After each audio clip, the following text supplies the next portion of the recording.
दोस्तों ये revision series शुरू करने से पहले एक अनाउंसमेंट मैं करना चाहता हूं कि अनअकैडमी ने जो प्लस सब्सक्रिप्शन वाले स्टूडेंट्स हैं उनके लिए एक नया ऑप्शन लॉन्च किया है रेज हैंड का।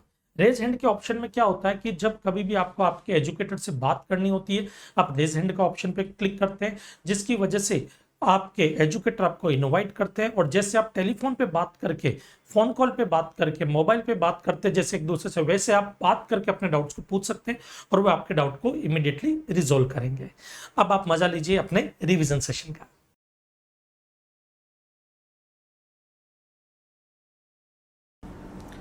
जय हिंद, जय भारत। हाय दोस्तों, कैसे हैं आप सब लोग? उम्मीद करता हूँ कि सब लोग बहुत ही बढ़िया होंगे। हमारा आज का टॉपिक है रिवीजन का, वो है place of supply. Place of supply के बारे में ऑलरेडी आप लोगों ने पढ़ा होगा। यहाँ पे हम एक ब्रशअप करेंगे, एक रिवीजन करेंगे कि प्लेस ऑफ सप्लाई जो है वो क्या होता है, कैसे होता है, गुड्स के केस में क्या होता है, सर्विसेज के केस में क्या होता है। और जैसा कि आप जानते हैं एग्जाम में हर अटेम्प्ट में इसका एक क्वेश्चन ये फाइनल पे आता ही आता है। तो ओके, शुरू करते हैं प्लेस ऑफ सप्लाई। हम प्लेस ऑफ सप्लाई में सबसे पहले, जैसे कि आप जानते हैं कि गुड्स और सर्विस जो केस होंगे आपके प्लेस ऑफ सप्लाई के,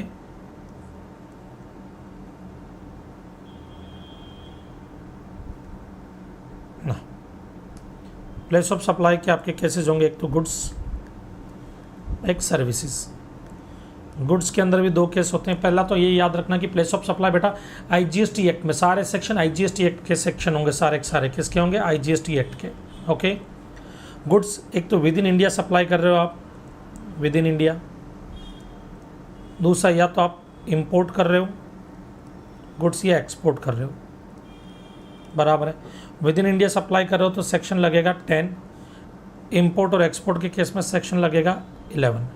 सर्विस के केस में आपके बेटा ये पार्ट्स हो जाएंगे, दो पार्ट्स, कि location of supplier and location of recipient दोनों टैक्सेबल टेरिटरी के हैं। और दूसरा केस हो जाएगा लोकेशन ऑफ सप्लायर या लोकेशन ऑफ रिसिपिएंट, दोनों में से कोई एक, दोनों में से कोई एक नॉन टैक्सेबल टेरिटरी की है। क्या है बेटा? नॉन टैक्सेबल टेरिटरी की है। ओके, दोनों में से किसी एक की लोकेशन नॉन टैक्सेबल टेरिटरी की है, नॉन टैक्सेबल टेरिटरी। ये अंडर सेक्शन 12 में आएगा, ये अंडर सेक्शन 13 में आएगा। ये सारे सेक्शन आईजीएसटी एक्ट के हैं। ओके, तो अभी हम बढ़ते हैं इन्हीं सेक्शन के लिए। सबसे पहले हम सेक्शन 10 कंप्लीट करेंगे, देन सेक्शन 11, फिर 12 एंड 13 की तरफ बढ़ेंगे।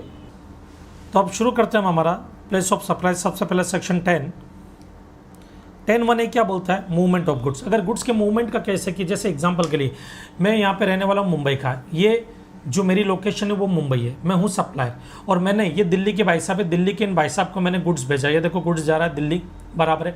तो गुड्स में मूवमेंट हो रहा है, तो जब आप डिलीवरी कर रहे हो तो उस टाइम पे मूवमेंट हो रहा है, गुड्स एक जगह से दूसरी जगह पे ले जाया जाएगा, वहाँ पे डिलीवरी की जाएगी, तो उसको बोलते हैं मूवमेंट ऑफ गुड्स। और मूवमेंट के केस में प्लेस ऑफ सप्लाई क्या होगा? जहाँ पे मूवमेंट टर्मिनेट होगा। जैसे मुंबई से गुड्स निकला दिल्ली के लिए तो दिल्ली में मूवमेंट टर्मिनेट होगा, प्लेस ऑफ सप्लाई दिल्ली होगा। यहाँ पर मूवमेंट ऑफ गुड्स टर्मिनेट्स, वो जगह प्लेस ऑफ सप्लाई होगी।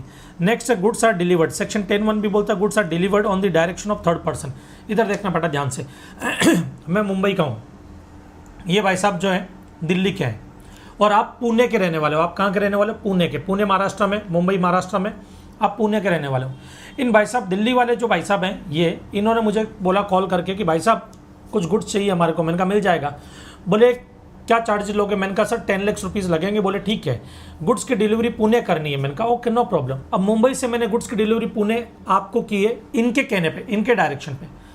प्लेस ऑफ सप्लाई मेरे लिए प्लेस ऑफ सप्लाई दिल्ली होगा। ये भाई साहब दिल्ली के हैं क्योंकि मैं इनवॉइस इनके नाम पे रेज करूंगा, मैं जीएसटी नंबर इनका डालूंगा और इनकी लोकेशन क्या है? दिल्ली।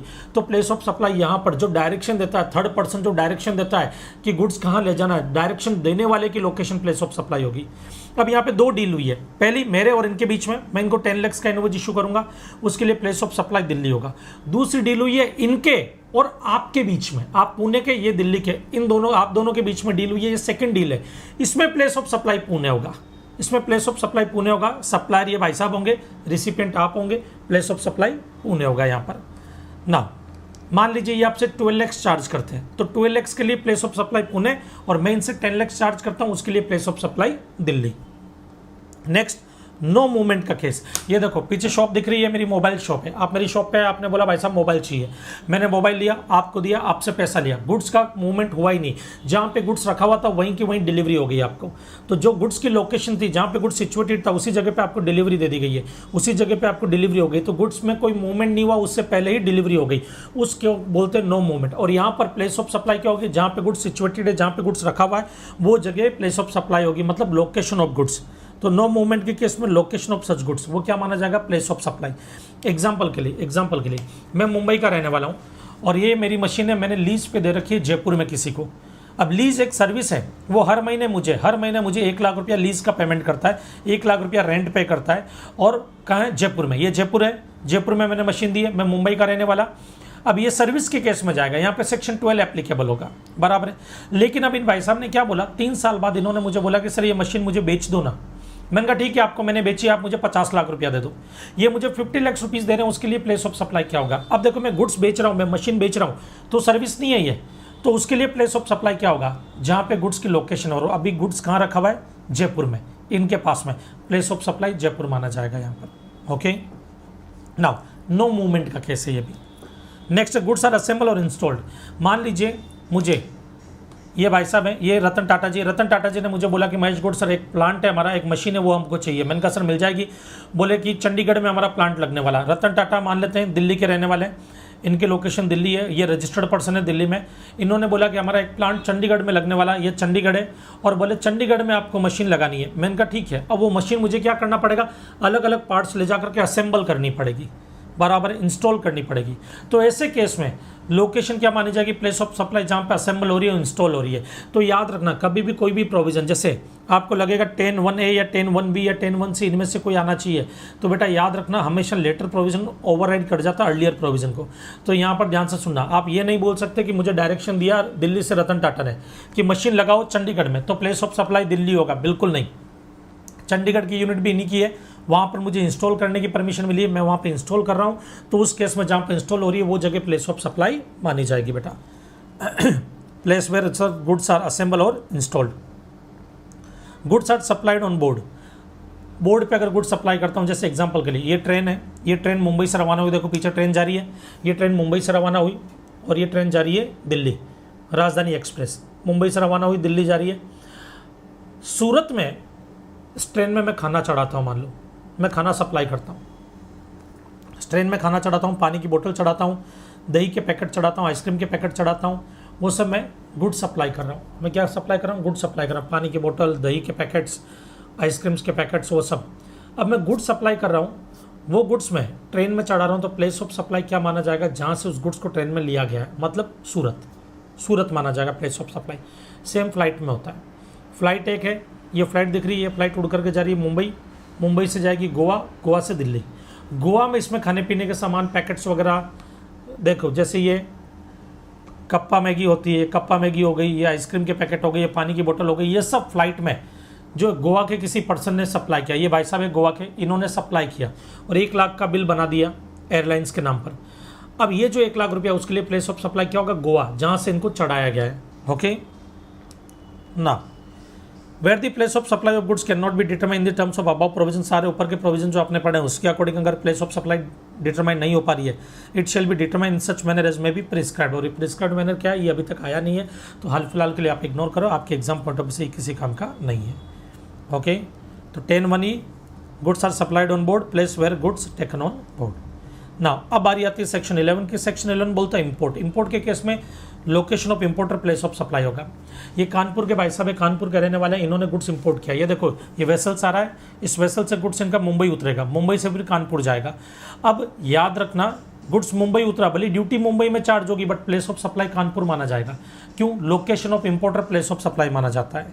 ओके, ये भाई साहब कहाँ के थे, कानपुर के।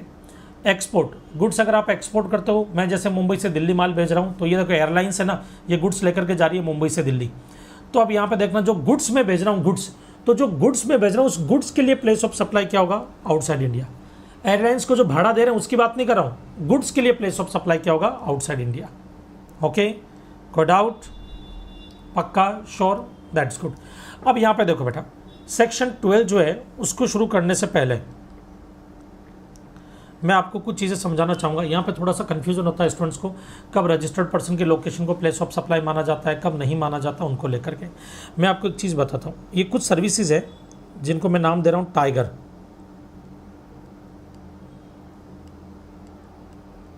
ये देखो टाइगर की फोटो दिख रही है, टाइगर। ये टाइगर वाली सर्विसेज जो होती है ना, इसमें अगर इस सर्विस, ये वाली सर्विसेज क्वेश्चन में दे दे आपको और साथ में यूँ बोल दे कि जो रिसिपिएंट है वो एक रजिस्टर्ड पर्सन है। क्या है? Registered person.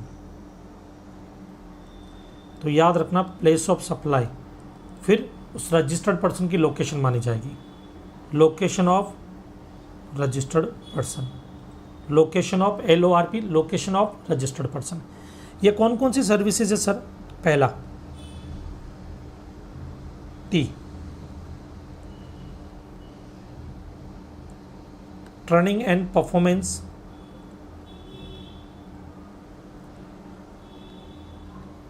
Appraisal services. Training and performance appraisal services अगर आप दे रहे हो और जिसको भी आप दे रहे हो अगर वो GST में रजिस्टर्ड है, तो जहाँ पे वो रजिस्टर्ड है वही जगह प्लेस ऑफ सप्लाई होगी। फिर सर्विस आपने कहीं पे भी दी हो कोई फर्क नहीं पड़ता। T2,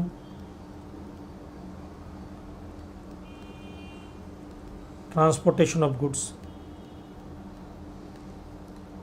T3, transportation of passengers. I, insurance. G, general provision. ये 12(2) है सेक्शन। जब कोई सेक्शन नहीं लगता तो ये वाला सेक्शन लगेगा। ओके। E, इवेंट मैनेजमेंट की सर्विस एंड स्पॉन्सरशिप सर्विस।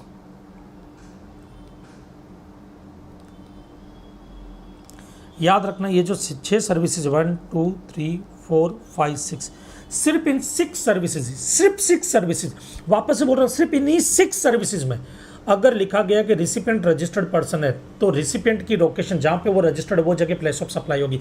इनके अलावा कहीं पर भी रिसिपिएंट रजिस्टर्ड पर्सन है, दे भी दे तब भी उसकी लोकेशन प्लेस ऑफ सप्लाई हो जरूरी नहीं है। ओके, जरूरी नहीं है। ओके चलो अब हम पढ़ेंगे ये प्रोविजंस। ये खाली एक बार मैंने आपको बता दिया ताकि अब जब अपन आगे इनको डिस्कस करेंगे, आगे पढ़ेंगे तो आपको पता रहे कि भाई यहाँ पर प्लेस ऑफ सप्लाई जो है वो रिसिपेंट की लोकेशन होगी नहीं होगी, रजिस्टर्ड पर्सन की लोकेशन होगी या नहीं होगी। ओके, तो ये वाले 6 केस याद रखना खाली आप। अब 1 बाय 1 हम चलते हैं। सबसे पहले हम बेटा 12(3) से शुरुआत करेंगे। सर 12(3) क्यों, 12(2) क्यों नहीं? 12(2) सबसे लास्ट में करेंगे। जब कोई प्रोविजन नहीं लगता तो 12(2) लगता है बेटा, तो 12(2) हम सबसे लास्ट में लेंगे ना। 12(3) इमूवेबल प्रॉपर्टी से रिलेटेड सर्विसेज, कोई भी सर्विसेज जो इमूवेबल प्रॉपर्टी से रिलेटेड हो या हाउस बोट वगैरह से रिलेटेड हो, बराबर, वो सब यहाँ पे कवर होगी। एग्जांपल के लिए जैसे कि ये बिल्डिंग है, आप ये बिल्डिंग है, इस बिल्डिंग को मैं रेंट पे देता हूँ, इमूवेबल प्रॉपर्टी से रिलेटेड सर्विसेज, चाहे डायरेक्टली रिलेटेड हो चाहे इनडायरेक्टली रिलेटेड हो। कौन कौन सी सर्विसेज आ सकती है जरा देखना। रियल एस्टेट एजेंट की सर्विसेज आ जाएगी, ये होटल वगैरह जो रेंट पे देते हैं रूम वगैरह उनकी सर्विसेज आ जाएगी, ये माइंस वगैरह जो है ज़मीन से माइनिंग्स वगैरह निकालते तो ये ज़मीन मैंने लीज पे ली है तो ये वाली सर्विसेज भी इधर आ जाएगी। इमूवेबल प्रॉपर्टी से रिलेटेड सर्विसेज, कंस्ट्रक्शन की सर्विसेज आ जाएगी, इंटीरियर डेकोरेटर, ये इंटीरियर डेकोरेटर है इनकी सर्विसेज आ जाएगी, और इनसे जुड़ी हुई कोई भी एंसिलरी एक्टिविटीज़ होगी वो भी इधर ही कवर होगी, वो भी यहाँ पर कवर होगी। शादी ब्याह फंक्शन के लिए मैं हॉल बुक करता हूँ वो भी इधर कवर होगा। मैं कहीं पर घूमने जा रहा हूँ, मैंने होटल में रूम बुक किया वो भी इधर कवर होगा। मैंने एक्स्ट्रा बेड मंगवाया होटल में तो एक्स्ट्रा बेड मंगवाना मूवेबल है, बेड मूवेबल होता है बट फिर भी इधर कवर होगा क्योंकि एंसिलरी एक्टिविटीज़ है। दूसरा, इसके अलावा हाउस बोट वगैरह, ये शिकारा कश्मीर में देखो हाउस बोट चलती है, इनकी सर्विसेज वो भी इधर ही कवर होगी, हाउस बोट की सर्विसेज भी, बराबर है। भले ये मूवेबल है फिर भी इधर कवर होगी। ओके, इस केस में प्लेस ऑफ सप्लाई क्या होता है, तो थंब रूल क्या बोलता है, जहां पे वो प्रॉपर्टी सिचुएटेड है या सिचुएटेड होने वाली वही जगह प्लेस ऑफ सप्लाई है। सर सिचुएटेड होने वाली आपने बात क्यों बोली, क्योंकि उसका रीजन है बेटा। मान लो ये जमीन है, मुझे यहाँ पे बिल्डिंग बनानी है और आप मुझे आर्किटेक्ट की सर्विस दे रहे हैं, तो अभी बिल्डिंग बनी नहीं है, बनने वाली है, तो जिस जगह बनने वाली है आप जो सर्विस मुझे दे रहे हैं उसके लिए प्लेस ऑफ सप्लाई वो जगह मानी जाएगी जहाँ पे बिल्डिंग बनने वाली है। आप दिल्ली के रहने वाले, बिल्डिंग मुंबई में बनने वाली, मैं जयपुर का रहने वाला हूँ, आप मुझे आर्किटेक्ट की सर्विस दे रहे हैं, प्लेस ऑफ सप्लाई क्या माना जाएगा, मुंबई, जहाँ पे वो बिल्डिंग बनने वाली है। ओके ना, तो प्लेस ऑफ सप्लाई क्या होगा, लोकेशन एट विच इमूवेबल प्रॉपर्टी और बोट और वेसल्स इज लोकेटेड और इंटेंडेड टू बी लोकेटेड। लेकिन अगर लोकेशन आउटसाइड इंडिया है तो उस केस में रिसिपिएंट की लोकेशन प्लेस ऑफ सप्लाई होगी, रिसिपिएंट की लोकेशन प्लेस ऑफ सप्लाई होगी। एग्जाम्पल के लिए आपने क्या किया, एक घर दुबई में भी ले लिया अभी रिसेंटली, और आप चाहते हो उसका इंटीरियर डेकोरेशन का काम मैं करूं। आप दिल्ली के रहने वाले, मैं मुंबई का रहने वाला, इंटीरियर डेकोरेशन का काम आप मुझसे करवाना चाहते हैं। आपकी लोकेशन दिल्ली है, मेरी लोकेशन मुंबई है, दोनों टैक्सेबल टेरिटरी में, और जो प्रॉपर्टी है वो कहाँ सिचुएटेड है, दुबई। तो place of supply actually Dubai होना चाहिए, बट यहाँ पे क्या बोला गया, अगर लोकेशन आउटसाइड इंडिया तो प्लेस ऑफ सप्लाई रिसिपिएंट की लोकेशन होगी। मैं तो सप्लायर हूँ, रिसिपिएंट आप है, आपकी लोकेशन क्या दिल्ली, तो प्लेस ऑफ सप्लाई यहाँ पे दिल्ली हो जाएगा। इफ इमूवेबल प्रॉपर्टी और बोट और vessels located in more than one state, एक से ज़्यादा स्टेट में अगर लोकेटेड है तो उस केस में क्या होगा, तो determine in terms of contract और agreement then place of supply location to be in each of the state proportionate to the values service collected and और डिटरमाइंड। सर ये क्या होता है, जरा समझाओ ना, इधर आ जाओ बेटा, समझना इधर, 2-3 चीज़ें एक साथ ही कवर कर लेता हूँ। मान लीजिए ताज होटल है, इनकी एक ब्रांच मुंबई में, एक दिल्ली में, एक जयपुर में। मुझे एक प्रोग्राम करवाना है, बराबर है। मैं 2 दिन के लिए प्रोग्राम मेरा मुंबई में होगा, 2 दिन का प्रोग्राम मेरा दिल्ली में होगा, 1 दिन का प्रोग्राम मेरा जयपुर में होगा। मैंने ये ताज होटल जो है ये बुक की, और तीनों का पैसा इसके लिए मैंने जो ताज होटल के ओनर है उनसे मेरी बात हुई। उन्होंने बोला सर मुंबई के लिए आप मुझे 10 लाख रुपीज़ पे कर देना, दिल्ली के लिए आप मुझे 12 लाख एंड जयपुर के लिए आप मुझे 5 लाख पे कर देना। 5 लाख के लिए प्लेस ऑफ सप्लाई जयपुर होगा, 12 लाख के लिए प्लेस ऑफ सप्लाई दिल्ली होगा, 10 लाख के लिए प्लेस ऑफ सप्लाई मुंबई होगा। लेकिन अगर मान लीजिए क्वेश्चन ये बोल देता है कि मैंने लमसम पूरा ये जो है पूरा का पूरा इनको एक के साथ पेमेंट कर दिया 25 लाख रुपया, तीनों जगह का एक के साथ कर दिया और जयपुर में कर दिया। बट अगर बाइफर्केशन आपको दिया हुआ है, सॉरी 25 लाख नहीं होगा, कम होगा, ये कितना होगा 22 नहीं, ज़्यादा है 27। ये 27 लाख जो है ये मैंने पूरा जयपुर में पे किया। बट अगर बाइफर्केशन दिया हुआ है तब 10 लाख के लिए मुंबई माना जाएगा, 12 लाख के लिए दिल्ली, 5 लाख के लिए जयपुर। भली सारा पैसा एक ही साथ मैंने जयपुर में दे दिया, कोई फ़र्क नहीं पड़ेगा। लेकिन क्वेश्चन है कि अगर ये बाइफर्केशन क्वेश्चन में नहीं दिया हुआ है, सीधा आपको बोल दिया 27 लाख रुपीज़ आपको पे करने हैं तीनों जगह के, उस केस में प्लेस ऑफ सप्लाई क्या होगा? तो बेटा उस केस में place of supply prescribed manner से निकाला जाता है, बराबर। वो प्रिस्क्राइब्ड मैनर क्या होता है अभी हम डिस्कस करेंगे उसमें। ओके चलो आ जाओ प्रिस्क्राइब्ड मैनर पे। Service provided by way of lodging accommodation by hotel inn guest house etc and its ancillary services other than the case where the such property is single property located in 2 or more contiguous state or both। ये क्या बोलना चाहता है, ध्यान से सुनना। मान लीजिए मैं किसी प्रोग्राम के लिए या मैं मार्केटिंग मैनेजर हूँ, मुझे मार्केटिंग के लिए अलग अलग जगह पे जाना पड़ता है।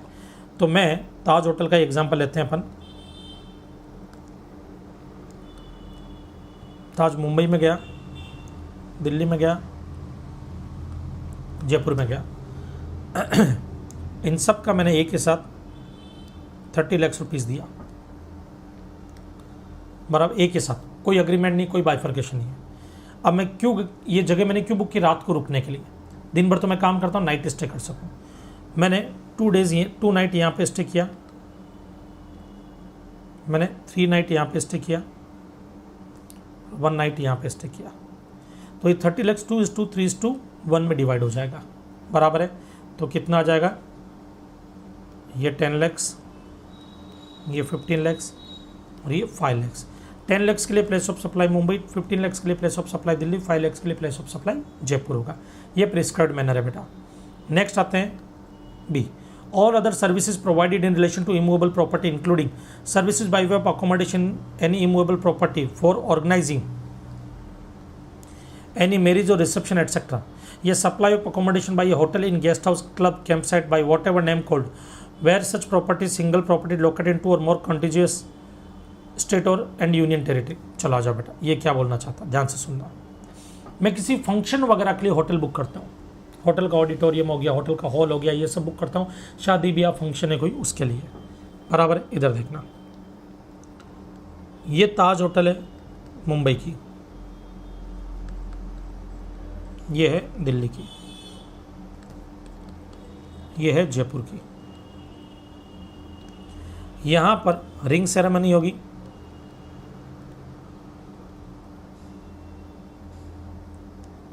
यहाँ पर लेडी संगीत होगा और यहाँ पे शादी होगी। बराबर है, 3 लोकेशन अलग अलग, तीनों के लिए मैंने 30 लाख रुपीज़ पे किया। प्लेस ऑफ सप्लाई क्या होगा, एक ही साथ पे कर दिया, लमसम, बाइफर्केशन नहीं है। जब बाइफर्केशन नहीं होता तो प्रिस्क्राइब्ड मैनर यहाँ पर क्या लिया जाएगा, शादी ब्याह फंक्शन के लिए अगर बुक किया जाता तो एरिया वाइज देखा जाएगा। मुंबई की प्रॉपर्टी जो है ताज होटल की, वो कितने एरिया में बोले, 20,000 स्क्वायर फीट में, दिल्ली वाली 30,000 स्क्वायर फीट में, जयपुर वाली 10,000 स्क्वायर फीट में मान लो, तो 20:30:10 के रेशो में ये अमाउंट डिवाइड होगा और उसी हिसाब से फिर प्लेस ऑफ सप्लाई निकाली जाएगी, प्रोपोर्शनेट ये माना जाएगा। अगर मान लीजिए इसके अलावा एक और पॉइंट है, मान लीजिए आपकी कोई प्रॉपर्टी है, ये जैसे ये वाला स्टेट है राजस्थान, ये वाला स्टेट है गुजरात, और कोई ऐसा होटल वगैरह है जो 2 प्रॉपर्टी में, कोई रिसोर्ट है या कुछ भी है, 2 प्रॉपर्टी 2 स्टेट को कवर कर रहा है, उस केस में बेटा मान लीजिए मैं इस रिसोर्ट में गया और मैं 2 दिन के लिए रुक रहा हूँ, एक ही रिसोर्ट में रुक रहा हूँ, 2 दिन के लिए रुक रहा हूँ, और मैंने पेमेंट किया 20,000 रुपया। अब 20,000 के लिए प्लेस ऑफ सप्लाई क्या माना है, राजस्थान या गुजरात, तो इस होटल का एरिया वाइज डिवाइड होगा। ये एरिया मान लेते हैं 12,000 स्क्वायर फीट है, ये 8,000 स्क्वायर फीट है, तो 12,000 रुपीज़ के लिए प्लेस ऑफ सप्लाई राजस्थान होगा, इसका अलग इन्वॉइस बनेगा। 8,000 के लिए प्लेस ऑफ सप्लाई गुजरात होगा, इसका अलग इन्वॉइस बनेगा। मतलब ऐसी जगह पे 2 इन्वॉइस बनेंगे। तो कोई भी होटल अगर 2 स्टेट या 2 यूनियन टेरिटरी में कवर हो रही है, उस केस में ये वाला प्रोविज़न लगेगा, अगर अमाउंट एक के साथ लमसम आप पे कर रहे हो। ओके, कोई बाइफर्केशन ना हो तो। नेक्स्ट एक आता है इसके अंदर, services by way of lodging accommodation by house boat और vessels and its ancillary services. ये क्या होती है, ध्यान से सुनना बेटा। मान लीजिए ये अपना एक एरिया लेते हैं अपन, ये इंडिया है मान लीजिए,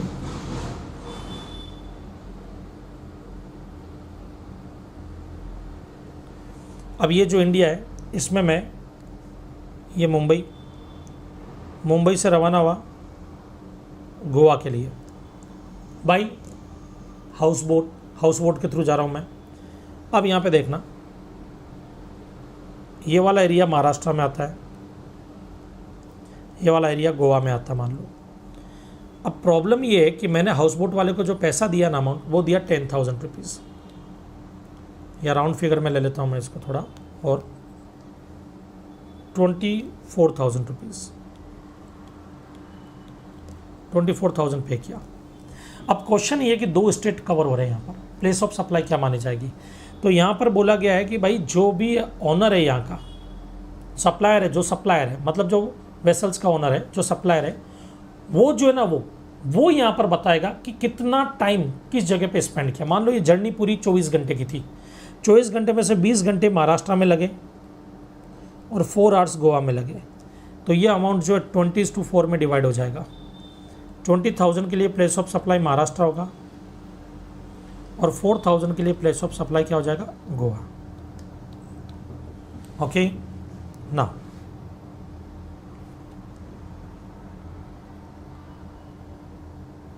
आई होप कि ये वाला प्रोविजन आपको समझ में आ गया होगा। नाउ फ्रेंड्स, नेक्स्ट है section 12 sub section 4 certain performance based service. Performance based service का मतलब क्या होता है, बराबर है, कुछ ऐसी सर्विसेज जिनके लिए किसी गुड्स का होना या किसी इंडिविजुअल का होना जरूरी है, जो किसी इंडिविजुअल को रेंडर की जाती है, किसी गुड्स पे परफॉर्म की जाती है। बट इन्होंने वर्डिंग्स यूज किए सर्टेन परफॉर्मेंस बेस्ड सर्विस, मतलब सब नहीं, कुछ ही सर्विसेज यहाँ पे कवर होगी। कौन कौन सी कवर होगी, रेस्टोरेंट की सर्विस, ये रेस्टोरेंट की सर्विसेज है। आप यहाँ पे अगर जाते हैं खाना वाना खाने के लिए, तो जब तक आप जाएंगे नहीं तो ये रेस्टोरेंट वाले आपको सर्विस कैसे देंगे, तो मतलब आपका होना, इंडिविजुअल का होना जरूरी है। ये सर्विस इंडिविजुअल को रेंडर की जाती है। तो restaurant and catering services, personal grooming services, fitness या ब्यूटी ट्रीटमेंट की सर्विस, या हेल्थ सर्विसेज, या कॉस्मेटिक एंड प्लास्टिक सर्जरी की सर्विसेज, ये सब सर्विसेज यहाँ पे कवर होती है बेटा। इनमें प्लेस ऑफ सप्लाई क्या होगा, जहाँ पे सर्विस ये एक्चुअली परफॉर्म की जाएगी वो लोकेशन प्लेस ऑफ सप्लाई होगी। अब इसमें अगर आपको दे दे कि रजिस्टर्ड पर्सन, जैसे मान लीजिए एग्जाम्पल के लिए यूँ दे दिया जाता है कि रिलायंस जो है वो अपने कुछ मॉडल्स जो है उनका ब्यूटी ट्रीटमेंट की सर्विस ले रहा है उनके लिए दिल्ली में, रिलायंस रजिस्टर्ड है मुंबई में, सर्विस आप परफॉर्म कर रहे हो दिल्ली में, आप ब्यूटी ट्रीटमेंट की सर्विस दे रहे हो, आप सप्लायर हो, आप ब्यूटी ट्रीटमेंट की सर्विस दे रहे हो रिलायंस कंपनी को, कहाँ पर? दिल्ली में। प्लेस ऑफ सप्लाई क्या माना जाएगा? दिल्ली। भले ही यहाँ पे लिखा हुआ होगा क्वेश्चन के अंदर कि रिलायंस रजिस्टर्ड है कहाँ पर? मुंबई में, तो आप ये मत समझ लेना रजिस्टर्ड पर्सन की लोकेशन प्लेस ऑफ सप्लाई, क्योंकि ये जो सर्विस है सर्टेन परफॉर्मेंस बेस्ड सर्विस, ये हमारे टाइगर में कवर नहीं होती, ये हमारे टाइगर में कवर नहीं होती है। नेक्स्ट है training and performance appraisal services, ये टाइगर में कवर होती है। इसका मतलब रिसिपिएंट अगर रजिस्टर्ड पर्सन है उसको बोलते हैं B2B supply, B2B supply. Recipient अगर रजिस्टर्ड पर्सन है तो फिर प्लेस ऑफ सप्लाई क्या होगा? रिसिपिएंट की लोकेशन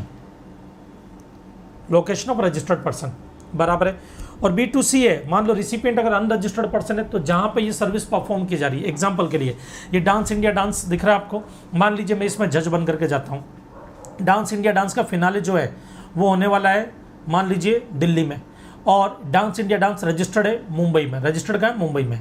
अब मैं यहाँ पे अप्रेजल सर्विस दे रहा हूँ, परफॉर्मेंस अप्रेजल सर्विसेज, तो मैं उनके लिए 10 लाख रुपये चार्ज कर रहा हूँ जज बनने का। जो 10 लाख रुपया मैंने लिया उसके लिए प्लेस ऑफ सप्लाई क्या होगी? मुंबई, जहाँ पे ये रजिस्टर्ड है, ना कि एक्चुअल परफॉर्म हो रहा है। लेकिन डांस इंडिया डांस अगर अनरजिस्टर्ड होता तो प्लेस ऑफ सप्लाई दिल्ली होती, जहाँ पे मैं परफॉर्म कर रहा हूँ, actually perform. Okay. Admission to an event, admission to an event का मतलब होता है एंट्री टिकट।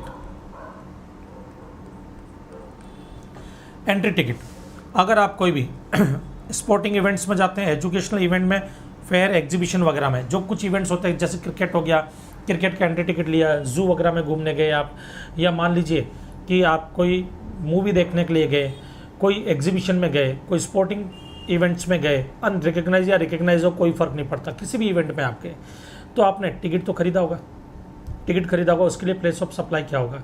या नेशनल पार्क गए, अम्यूजमेंट पार्क गए तो प्लेस ऑफ सप्लाई क्या होगा? कईयों के दिमाग में थॉट आएगा सर कुछ चीज़ें तो इनमें से एग्जाम्प्ट होती है तो उनके लिए तो प्लेस ऑफ सप्लाई कुछ होगा ही नहीं। बेटा भले ही एग्जाम्प्ट हो बट प्लेस ऑफ सप्लाई तो बताना पड़ेगा ना कि क्या है। आप लिखोगे कि प्लेस ऑफ सप्लाई ये लोकेशन है बट वो एग्जाम्प्ट है, तो प्लेस ऑफ सप्लाई क्या होगा? जहाँ पे वो पार्क सिचुएटेड है या जहाँ पे वो इवेंट हो रहा है। मान लीजिए कि मैं मुंबई का रहने वाला हूँ और मैं एक टिकट लेता हूँ IPL के मैच का जो दिल्ली में होने वाला है। दिल्ली में IPL का मैच होने वाला है, मैंने मुंबई में बैठ करके टिकट बुक किया, प्लेस ऑफ सप्लाई दिल्ली माना जाएगा जहाँ पे वो इवेंट होने वाला है। ओके। एक्चुअली हेल्ड और पार्क इज लोकेटेड, जहाँ पे लोकेटेड है। सेक्शन 12(7) क्या बोलता है? Organising of an event and ancillary services to organise an event, assigning of sponsorship to such event. ये इवेंट मैनेजमेंट की बात करता है और स्पॉन्सरशिप सर्विस की बात करता है। यहाँ पर आप याद रखना event management and sponsorship service वाला केस जो है वो आपके किस में कवर हो गया था बेटा? ये आपके ऑलरेडी कवर हुआ था। किस में कवर हुआ था बेटा? आपको पता है ये किस जगह पे कवर हुआ था? ये आपके कवर हुआ था कहाँ पर? टाइगर के अंदर। टाइगर के अंदर कवर हुआ था, पता है आपको? और ये टाइगर में कवर हो गया। जब ये टाइगर के अंदर चला गया, टाइगर में कवर हो गया, तो प्लेस ऑफ सप्लाई क्या माना जाएगा?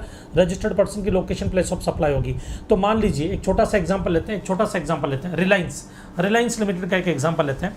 रिलायंस लिमिटेड जो है वो एक शो कर रही है, रिलायंस लिमिटेड एक शो कर रही है और उसके अंदर मैं स्पॉन्सर हूँ और मैं मुंबई में रजिस्टर्ड हूँ। तो मैं उनको जो है, मैं स्पॉन्सर हूँ, मैं मुंबई में रजिस्टर्ड हूँ, मैं रिसिपिएंट हूँ, वो सप्लायर है, मैं मुंबई में रजिस्टर्ड हूँ, प्लेस ऑफ सप्लाई मुंबई माना जाएगा।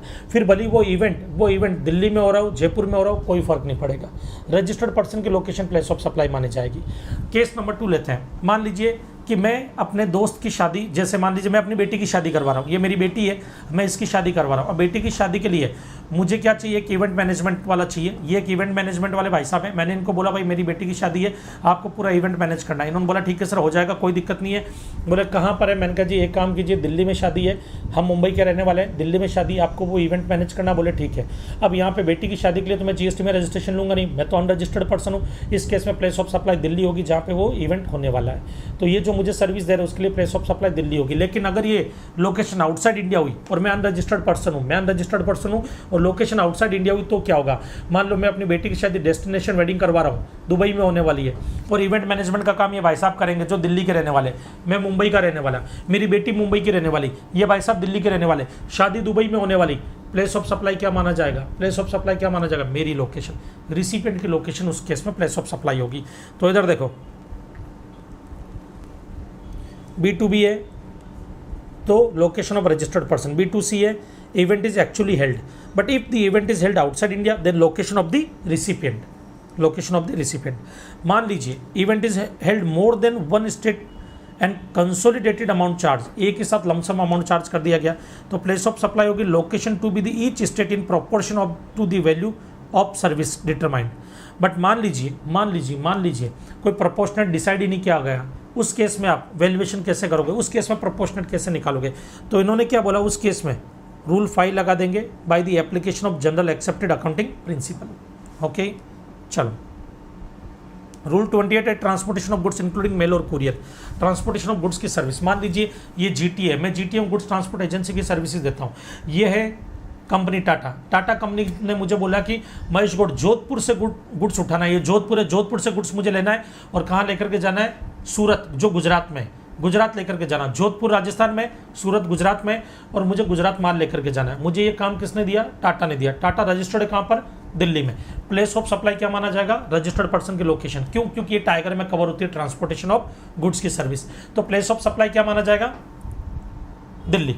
उस केस में मान लीजिए रतन टाटा अनरजिस्टर्ड होते या टाटा कंपनी जो है ये अनरजिस्टर्ड होती, मान लीजिए अनरजिस्टर्ड होती, उस केस में प्लेस ऑफ सप्लाई क्या होता, तो मैं जहां से गुड्स उठाऊंगा, जहां पे मुझे गुड्स हैंडओवर किया जाएगा, मुझे गुड्स जोधपुर में हैंडओवर किया जा रहा है कि जोधपुर में मुझे दिया जा रहा है, ये जोधपुर में मान लो, और ये लेकर के जाओ कहां पे, सूरत, तो जहां पे मुझे हैंडओवर किया जा रहा है प्लेस ऑफ सप्लाई वहां पे जोधपुर होगी।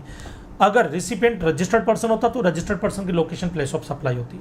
अब अगर गुड्स अगर आउटसाइड इंडिया जा रहा है, मान लीजिए कि गुड्स जो है ये आप हो, आप अनरजिस्टर्ड पर्सन हो, आप मुंबई से दुबई माल भेज रहे हो, उस केस में प्लेस ऑफ सप्लाई गुड्स का डेस्टिनेशन माना जाएगा, मतलब दुबई।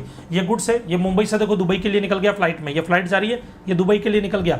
यहाँ पर प्लेस ऑफ सप्लाई जो फ्रेट चार्ज किया जाएगा, जो फ्लाइट वाले फ्रेट लेंगे, भाई देखो फोगट में कोई नहीं लेकर के जा रहा, जो वो भाड़ा चार्ज करेंगे उसके लिए प्लेस ऑफ सप्लाई क्या होगा, दुबई होगा। ओके, नेक्स्ट है ट्रांसपोर्टेशन ऑफ पैसेंजर की सर्विस। ट्रांसपोर्टेशन ऑफ पैसेंजर, बेटा ये भी टाइगर में कवर होता है, ट्रांसपोर्टेशन ऑफ पैसेंजर आपको पता हो तो टाइगर में कवर होता। तो अगर रजिस्टर्ड पर्सन को दिया गया तो place of supply registered person की लोकेशन होगी। बट क्वेश्चन है अनरजिस्टर्ड पर्सन को दिया गया तो क्या होगा, तो देखो टिकट के अंदर टू और फ्रॉम लिखा जाता है, जहां से आप चढ़ोगे, जो आपका बोर्डिंग पॉइंट होगा वही जगह प्लेस ऑफ सप्लाई हो जाएगी बेटा, अगर आप अनरजिस्टर्ड हो तो, बराबर है। तो B2B है तो location of such registered person, और B2C है तो location where the passenger embark on the conveyance for the continuous journey. मान लीजिए फ्लाइट जो है वो मुंबई से दिल्ली, दिल्ली से त्रिपुरा से US से जाएगी, मान लेते हैं कि एग्जांपल ले रहा हूँ मैं खाली, ओके। और मैं मुंबई से बैठा त्रिपुरा के लिए, बराबर है। अब यहाँ पे देखना बेटा ये एग्जेम्प्ट होगा, जो पैसा लिया जाएगा टिकट का वैल्यू प्राइस वो एग्जेम्प्ट होगा एंट्री नंबर 15 के अकॉर्डिंग ऑफ CGST एक्ट। लेकिन फिर भी प्लेस ऑफ सप्लाई तो बताना पड़ेगा, प्लेस ऑफ सप्लाई मुंबई माना जाएगा, तो लिखोगे place of supply Mumbai, but ये एग्जाम्प्ट है, इस पर GST नहीं लगेगा। सर मान लीजिए आप मुंबई से USA और USA से वापस मुंबई आते हैं, तो यहाँ पे बेटा दो प्लेस ऑफ सप्लाई होंगे। अगर मैं अनरजिस्टर्ड पर्सन हूँ तो मुंबई से USA गया तो प्लेस ऑफ सप्लाई USA होगा, बराबर है।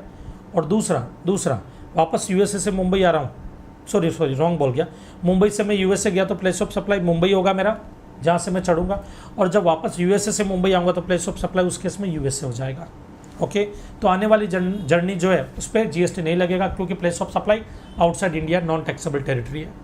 ओके ना, नेक्स्ट आते हैं 1210 सर्विस ऑन बोर्ड और conveyance. Service on board and conveyance का मतलब क्या होता है, जैसे ये फ्लाइट जा रही है, इस फ्लाइट के अंदर देखो आप ये खाने पीने की सामान दे रहे हैं, एयर होस्टेज वगैरह, बराबर है। तो इंटरनेशनल फ्लाइट होती है ना बेटा, उसमें खाने पीने का सामान मिलता है, डिनर होता है, लंच होता है, उसके अलावा DVD वगैरह मिलती है, गेम्स खेलने के लिए DVD मिलती है, आप गेम्स वगैरह खेल सकते हैं। स्पा होता है, ये देखो स्पा, ये फ्लाइट्स में होता है, एयरलाइंस में स्पा होता है। ब्यूटी ट्रीटमेंट की सर्विस एयरलाइंस में दी जाती है जब इंटरनेशनल फ्लाइट होती है तब, तो बराबर है। तो ये काफ़ी सारी सर्विसेज फ्लाइट में दी जाती है, ट्रेन में दी जाती है, बराबर है। तो ट्रेन में, फ्लाइट में, बस में, वेसल्स में, क्रूज में ये जो सर्विसेज मिलती है, वेसल्स वगैरह में ये जो सर्विसेज मिलती है, तो उस केस में प्लेस ऑफ सप्लाई क्या माना जाएगा, उसमें प्लेस ऑफ सप्लाई क्या माना जाएगा। तो यहाँ पर इन्होंने बोला first schedule departure point of conveyance, जहाँ से वो फ्लाइट रवाना हुई, उसकी जर्नी जहाँ से शुरू हुई वो जगह प्लेस ऑफ सप्लाई होगी। इसका मतलब इधर देखो, मान लीजिए यही वाली फ्लाइट ले लेता हूँ मैं, इस फ्लाइट के अंदर त्रिपुरा से जो आदमी चढ़ा है वो खाना पीना खाता है, वो त्रिपुरा से यूएस से जा रहा है, वो खाना पीना खाता है, डिनर लेता है, लंच लेता है, स्पा लेता है, ब्यूटी ट्रीटमेंट की सर्विस लेता है फ्लाइट में, प्लेस ऑफ सप्लाई सबके लिए मुंबई होगी फर्स्ट शेड्यूल डिपार्चर पॉइंट। यहाँ से फ्लाइट की जर्नी शुरू हुई थी, ये जगह प्लेस ऑफ सप्लाई होगी। ओके, तो service on board first schedule point of departure. Next telecommunication service, telecommunication service 1211, इसमें प्लेस ऑफ सप्लाई क्या होगा? Telecommunication service, cable and DTH सब यहाँ पे कवर करेंगे बेटा। हम यहाँ पे ध्यान से सुनना बेटा। टेलीकम्युनिकेशन में एक होता है लैंडलाइन कनेक्शन, ये लैंडलाइन फोन है या dish antenna, DTH set of box लगाया हुआ ये बराबर। अब ये इंस्टॉल होते हैं एक पर्टिकुलर जगह पे, तो जहाँ पे इनको इंस्टॉल किया गया वही जगह प्लेस ऑफ सप्लाई। मैं मुंबई का रहने वाला, मैंने अपने पुणे के ऑफिस में इनको इंस्टॉल करवाया, तो प्लेस ऑफ सप्लाई पुणे होगा बेटा। केस नंबर टू, मान लो मोबाइल फ़ोन है मेरे पास में, मोबाइल फ़ोन है, तब उसमें देखना पोस्टपेड कनेक्शन है, पोस्टपेड कनेक्शन, ये बिल आया, बिल देखो मोबाइल का बिल, इस पर जो बिलिंग एड्रेस होगा वो प्लेस ऑफ सप्लाई है। मान लो मेरे पास प्रीपेड कनेक्शन है, तो ये भाई साहब है, इन भाई साहब की शॉप पे जाकर के मैं वाउचर जो है वो खरीदता हूँ, खरीद करके स्क्रैच करके रिचार्ज करता हूँ, तो जहाँ से ये वाउचर बेच रहे हैं वही जगह प्लेस ऑफ सप्लाई होगी, एजेंट की लोकेशन।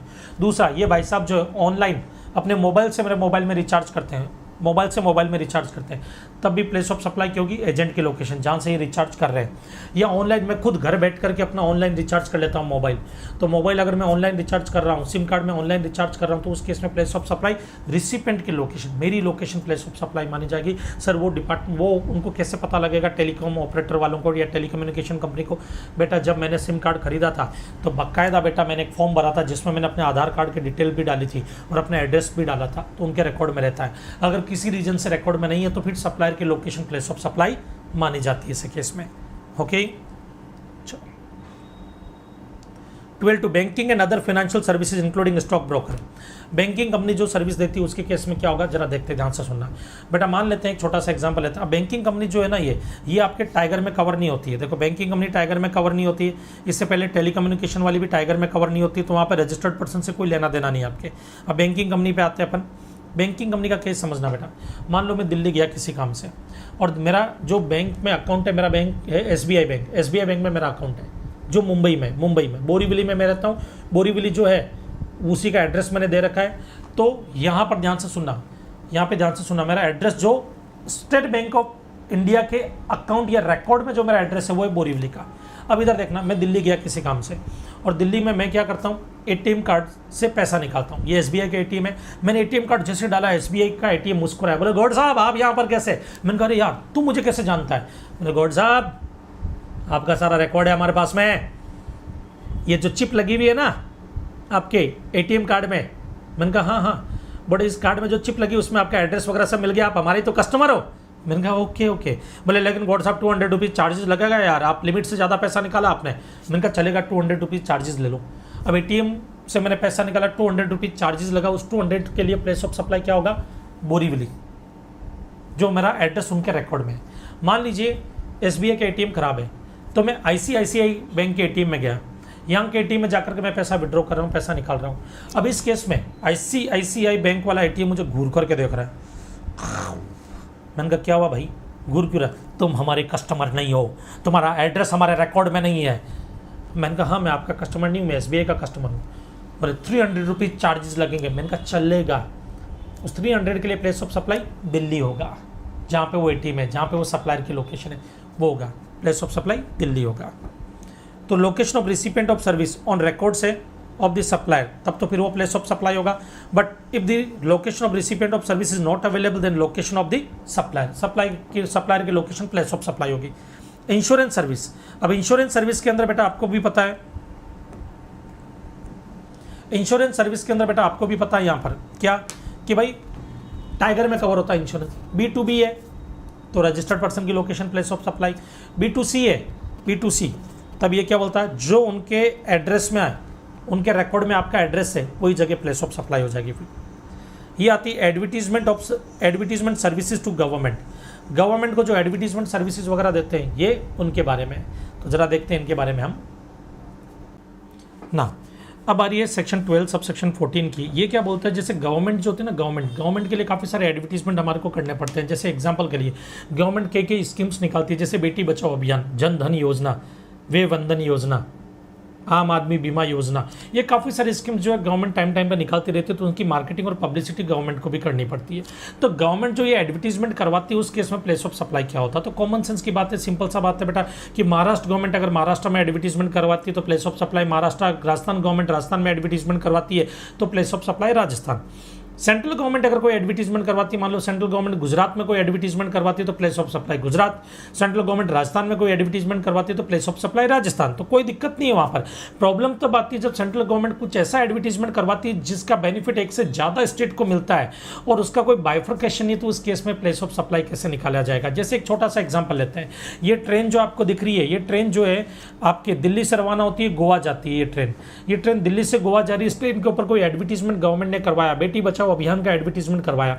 अब ये दिल्ली से गोवा जाते वक्त कम से कम 4 to 5 स्टेट्स को टच करती हुई जाएगी, तो 4 to 5 स्टेट्स में ये इसकी मार्केटिंग होगी।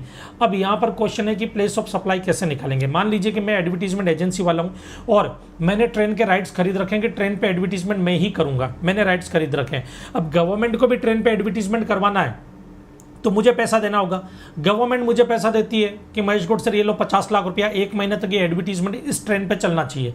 अब इस ट्रेन पे 1 मंथ तक एडवर्टीजमेंट चलेगा, बट ये काफ़ी सारे स्टेट्स को इसका बेनिफिट मिलेगा, तो प्लेस ऑफ सप्लाई क्या माना जाएगा? मुझे तो 50 लाख मिल गया, उसके लिए प्लेस ऑफ सप्लाई किसको मानूं? दिल्ली को मानूं, गोवा को मानूं, महाराष्ट्र को मानूं, राजस्थान को मानूं, गुजरात को मानूं, हरियाणा मानूं, पंजाब मानूं, MP मानूं, क्या मानूं? इन सब स्टेट को टच करती हुई गई है ट्रेन, हर स्टेट से होकर के गुजरी है ट्रेन, बेनिफिट सारे स्टेट्स को मिल रहा है इसका। उसका प्लेस ऑफ सप्लाई कैसे निकाला जाएगा, उसका प्रोपोर्शनल कैसे निकाला जाएगा, वो अब हम यहां पर सीखने वाले बेटा। ओके, चलो आओ बेटा इधर देखो। Advertisement service of the government, each of state और union territory where the advertisement is broadcast, displayed या रन। जिस स्टेट में भी एडवर्टीजमेंट हो रहा है वही जगह प्लेस ऑफ सप्लाई मानी जाएगी। अगर मल्टीपल स्टेट में हो रहा है as per the prescribed manner. अब वो प्रिस्क्राइब्ड मैनर क्या है, जरा 1 by 1 हम देखते हैं। ये टाइप ऑफ एडवर्टीजमेंट है और जो प्रोपोर्शनल निकाला जाएगा वो कैसे निकाला जाएगा वो यहां पर हम देखते हैं। पहला कैसे, advertisement in newspaper and publications, उस केस में प्लेस ऑफ सप्लाई क्या होगा? इन्होंने बोला amount payable all the edition published in each state और यूनियन टेरिटरी। ध्यान से सुनना, मान लीजिए कि मैं एक न्यूज़पेपर वाला हूं, बराबर है, नव भारत टाइम्स जो न्यूज़पेपर है, मैं मान लीजिए एक एग्जाम्पल ले रहा हूं, मैं उसका मालिक हूं मान लेते हैं, और गवर्नमेंट मुझे बोलती है कि भाई जन धन योजना जो है इसका एडवर्टीजमेंट देना हमको न्यूज़पेपर में, नव भारत में। तो मेरा नव भारत, मैंने कहा देखो भाई नव भारत मेरा जो है वो एक नव भारत मुंबई, नव भारत पुणे, नव भारत गुजरात और नव भारत राजस्थान यहाँ पे आता है। किस में देना, बोले चारों में देना है। मैंने कहा ओके नो प्रॉब्लम। मुंबई के लिए आपको मुझे 10 लाख रुपीज़ देना होगा, पुणे के लिए मुझे 5 लाख रुपीज़ देना होगा, गुजरात के लिए आपको मुझे 8 लाख रुपीज़ देना होगा, राजस्थान के लिए मुझे आप 12 लाख रुपीज़ दोगे। टोटल वो मुझे कितना पे करें, ये सारा अमाउंट 20, 30, 35 लैक्स। अब यहाँ पे प्लेस ऑफ सप्लाई क्या होगा, तो 15 लैक्स के लिए प्लेस ऑफ सप्लाई महाराष्ट्र होगा क्योंकि ये दोनों महाराष्ट्र में आते हैं। 8 लैक्स के लिए प्लेस ऑफ सप्लाई गुजरात होगा, 12 लैक्स के लिए प्लेस ऑफ सप्लाई राजस्थान होगा बेटा, बराबर है। जिस जगह के एडिशन में मैं छाप रहा हूँ उसके लिए जो पैसा लिया वही प्लेस ऑफ सप्लाई हो जाएगा। नेक्स्ट है advertisement through printed materials like pamphlets, leaflets, diaries. उस केस में आप क्या करोगे, बराबर है। एग्जाम्पल से समझना बेटा, मान लीजिए मुझे गवर्नमेंट ने बोला महेश गौड़ सर हमारे को बेटी बचाओ अभियान इसकी मार्केटिंग करनी है। मैंने कहा ओके ठीक है हो जाएगा, कोई दिक्कत नहीं है। मैंने कहा क्या सोर्स से करना आप बताइए, बोले कि टी शर्ट पे मार्केटिंग करनी। अब ये जो टी शर्ट्स है, टी शर्ट पे देखो बेटी बचाओ अभियान लिखा हुआ है। ये टी शर्ट जो है मैं 5 लाख टी शर्ट प्रिंट करता हूँ, गवर्नमेंट मुझे 50 करोड़ रुपया देती है, मैं 5 लाख टी शर्ट प्रिंट करता हूँ। अब 5 लाख टी शर्ट में से मैं क्या करता हूँ कि 1 लाख टी शर्ट यूपी में डिस्ट्रीब्यूट करवाता हूँ, 2 लाख टी शर्ट राजस्थान में डिस्ट्रीब्यूट करवाता हूँ, और उसके अलावा 50,000 टी शर्ट्स जो है मुंबई में डिस्ट्रीब्यूट करवाता हूँ, और 75,000 टी शर्ट बिहार में डिस्ट्रीब्यूट करवाता हूँ, और 25,000 टी शर्ट गुजरात में डिस्ट्रीब्यूट करवाता हूँ। अब यहाँ पर क्या होगा, देखो प्लेस ऑफ सप्लाई क्या माना जाएगा। तो मान लीजिए गवर्नमेंट ने मुझे 50 करोड़ रुपया दिया, वो 50 करोड़ रुपीज़ डिवाइड हो जाएगा 1:2:0.5:0.75:0.25 इस रेशो में डिवाइड हो जाएगा। ओके उस हिसाब से फिर प्लेस ऑफ सप्लाई निकाली जाएगी। नेक्स्ट आते हैं इसके बाद में एडवर्टीजमेंट इन होर्डिंग्स और other than those on trains को छोड़ करके बाकी जो बड़े बड़े होर्डिंग्स आप लगाते हैं, जैसे देखो ये एयरपोर्ट के बाहर होर्डिंग्स लगे हुए रहते हैं, ये बड़े बड़े होर्डिंग्स आपने देखा होगा शहरों में लगे हुए रहते हैं, ये बड़े बड़े होर्डिंग्स जो है वो लगाए जाते हैं। तो amount payable for the hoardings located in each state और यूनियन टेरिटरी। अब मुझे गवर्नमेंट ने बोला Mahesh Gaur sir outdoor advertisement का राइट से आपके पास, मैंने कहा बिल्कुल आउटडोर एडवर्टीजमेंट का राइट से मेरे पास में, आप टेंशन ना लीजिए, बताइए क्या एडवर्टीजमेंट करना है। उन्होंने बोला कि जी हम सोच रहे हैं कि कोविड वैक्सीन की जागरूकता जगानी है हमारे को लोगों में कि कोविड की वैक्सीन जो टाइम पर ले। मैंने कहा ओके हो जाएगा, कोई दिक्कत नहीं है। मैंने कहा कि कहाँ कहाँ करना है, बोले कलकत्ता में करना है, दिल्ली में करना है, मुंबई में करना है, चेन्नई में करना है। मैंने कहा चारों जगह पे हो जाएगा, बट मुंबई के लिए मैं जो होर्डिंग्स लगाऊंगा ये 4 लोकेशन पे लगाऊंगा, बड़े बड़े होर्डिंग्स जहाँ से मार्केटिंग अच्छी खासी हो जाएगी। उसके लिए मैं 1 करोड़ रुपया लूंगा, दिल्ली के लिए मैं 2 करोड़ रुपया लूंगा, कलकत्ता के लिए 50 लाख लूंगा, चेन्नई के लिए 50 लाख लूंगा। तो 2 करोड़ के लिए प्लेस ऑफ सप्लाई ये दिल्ली, 1 करोड़ के लिए प्लेस ऑफ सप्लाई मुंबई, और 50 लाख के लिए कलकत्ता, और एंड अगेन 50 लाख के लिए चेन्नई। ये प्लेस ऑफ सप्लाई मानी जाएगी। ओके, जहां पे मैं होर्डिंग्स लगा रहा हूं और जिस जगह के लिए मैं जितना पैसा चार्ज कर रहा हूं। नेक्स्ट आता है एडवर्टीजमेंट ऑन ट्रेन के ऊपर कोई एडवर्टीजमेंट कर रहा हूं मैं, तो उस केस में प्लेस ऑफ सप्लाई कैसे होगा। तो इधर देखो बेटा, ट्रेन दिल्ली से रवाना हुई और गोवा पहुंची, ये दिल्ली ये गोवा। तो देखो ये ट्रेन है ना, ये ट्रेन दिल्ली से रवाना हुई, ये गोवा पहुंची, और मान लेते हैं ये 5 या 6 स्टेट को टच करते हुए पहुंची। अब इस ट्रेन के ऊपर मैंने एडवर्टीजमेंट कर रखा है, मार्केटिंग कर रखी है गवर्नमेंट की। अब प्लेस ऑफ सप्लाई क्या माना जाएगा इस केस में, काफ़ी सारे स्टेट्स को इसका बेनिफिट मिलेगा बराबर। उस केस में देखो ट्रेन का रूट, ये रूट है ट्रेन का, कि ये जो ट्रेन का जो ट्रैक है, ये ट्रैक बिछा हुआ है, तो ये किस स्टेट में कितने किलोमीटर तक फैला हुआ है, एरिया कितने किलोमीटर तक ट्रैक फैला हुआ है। तो ट्रैक जिस स्टेट में जितने किलोमीटर है उसी प्रोपोर्शनेट में जो अमाउंट मुझे दिया जाएगा, गवर्नमेंट एडवर्टीजमेंट के लिए मुझे 1 करोड़ रुपया देती है मान लो, वो 1 करोड़ को उसी प्रोपोर्शनेट में डिवाइड करेंगे किस स्टेट में वो ट्रैक जो दिल्ली से गोवा जा रही है ट्रेन, वो किस स्टेट में कितना पार्ट उसके ट्रैक का फैला हुआ है किलोमीटर के हिसाब से, उसमें बाइफर्केशन कर लिया जाएगा उस हिसाब से। ओके, तो length of the railway track in each state और union territory for that train. Next है advertisement on the back of utility bills of oil and gas companies. अब ऑयल है, गैस कंपनीज है, इनका जो बिल आता है, बिल के ऊपर भी आपने देखा होगा कि एडवर्टीजमेंट वगैरह क्या हुआ रहता है। तो उसके लिए प्लेस ऑफ सप्लाई क्या होगी, तो इसके अंदर amount payable for the advertisement on bill pertaining to consumer having billing address in each state और यूनियन टेरिटरी। मान लीजिए मैं भारत गैस वाला हूँ, ये भारत गैस वाला हूँ बराबर है, और मेरे जो गैस के बिल है उसके ऊपर गवर्नमेंट ने मुझे बोला एडवर्टीजमेंट करना उनकी एक स्कीम है अटल पेंशन योजना, उसकी। मैंने कहा ठीक है हो जाएगी, कोई दिक्कत नहीं है। अब अटल पेंशन योजना की मुझे मार्केटिंग करनी है, एडवर्टीजमेंट करनी है, तो मैंने बोला कि हो जाएगी। अब यहाँ पर देखना, मेरे जो कनेक्शन है, जिन लोगों ने गैस कनेक्शन ले रखे हैं मुझसे, वो लोग जो है महाराष्ट्र में, गुजरात में एंड गोवा में 3 लोकेशन पे ले रखे हैं। महाराष्ट्र में 10 लाख लोगों ने कनेक्शन लिए, गुजरात में 5 लाख लोगों ने कनेक्शन लिए, गोवा में 5 लाख लोगों ने कनेक्शन लिए। गवर्नमेंट मुझे 20 करोड़ रुपया देती है मार्केटिंग के लिए कि मैं अपने बिल पर जो गैस का बिल होगा उस पर मार्केटिंग करूं अटल पेंशन योजना की। तो प्लेस ऑफ सप्लाई 10 करोड़ के लिए इसी प्रोपोर्शनेट में डिवाइड होगा बेटा। 10 करोड़ के लिए महाराष्ट्र होगा, 5 करोड़ के लिए गुजरात होगा, 5 करोड़ के लिए गोवा माना जाएगा। ओके, नाउ नेक्स्ट आता है advertisement of railway ticket. Railway ticket के ऊपर भी आपने एडवर्टीजमेंट वगैरह देखे होंगे। तो सर रेलवे टिकट के लिए एडवर्टीजमेंट जो होता है उसको किस प्रोपोर्शनेट में डिवाइड करोगे आप। मान लीजिए मैंने गवर्नमेंट से राइट्स खरीद रखा है रेलवे टिकट का। रेलवे टिकट का कहाँ का, महाराष्ट्र का, गुजरात और राजस्थान। यहाँ के जो रेलवे टिकट प्रिंट होंगे, निकलेंगे, उन पर हम जो चाहेंगे वो एडवर्टीजमेंट होगा। उसका राइट्स मैंने खरीद रखा। अब गवर्नमेंट को खुद को एक एडवर्टीजमेंट करवाना है, बराबर है, आम आदमी बीमा योजना का। अब उनको एडवर्टीजमेंट करवाना, उन्होंने मुझे बोला कि महेश गौड़ सर आप जो रेलवे टिकट है उनके ऊपर ये एडवर्टीजमेंट कीजिए।